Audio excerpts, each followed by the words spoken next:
I think for a long time there was a misconception, I think there still is, that the youngest generation, Gen Z, prefers to work from home a majority of the time, or prefers to not work at all, right? And so there's this stereotype of us being lazy and entitled and all of the other things. And I think that over time, and the studies have shown that not only does this generation prefer to work in the office part of the time, but we also are actually excelling in the workplace. There's a new study out, and we will cover this, I think, in the next episode more in depth. But essentially, there's a new research study by Deal that came out and said Gen Z is becoming a top priority for employers.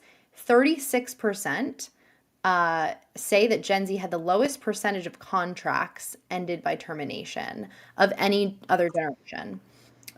So it's pretty clear to me that Gen Zers are becoming a priority for employers, but also there's another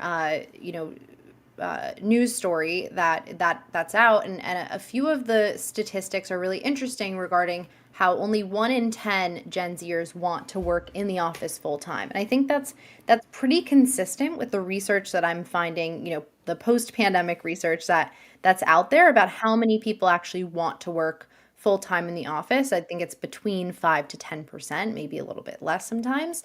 But I think that, and then there's these other stats just for reference. So 17% prefer to work from home all the time, which is a pretty big percentage, while 24% want to spend most of their working time at home. So I think there is this experience of work that Gen Z has come into, and I think they're probably their experience, and I speak to a lot of them. So but I think it is that you go into the office and you're not necessarily as productive as you want to be.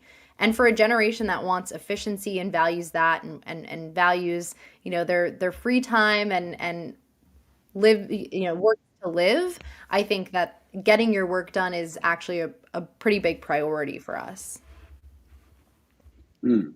Well, you do value your free time, and I, my experience of speaking to Gen Z is that they don't want all the kind of hanging around an office and kind of being unproductive and chatting and doing this and that.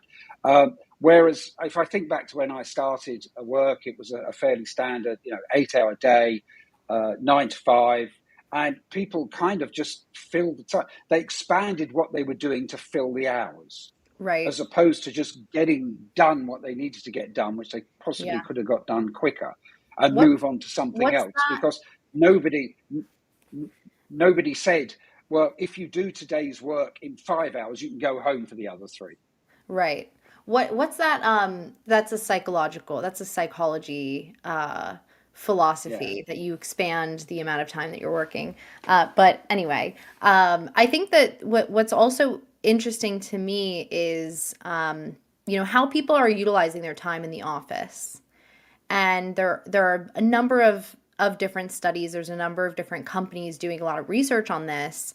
I'm curious what you're hearing from the field, because what I'm hearing is that people are going into the office essentially, we're talking about more of the RTO push, the post RTO era, and many people are sitting on their laptops in Zoom meetings, not really interacting much, maybe having a water cooler conversation.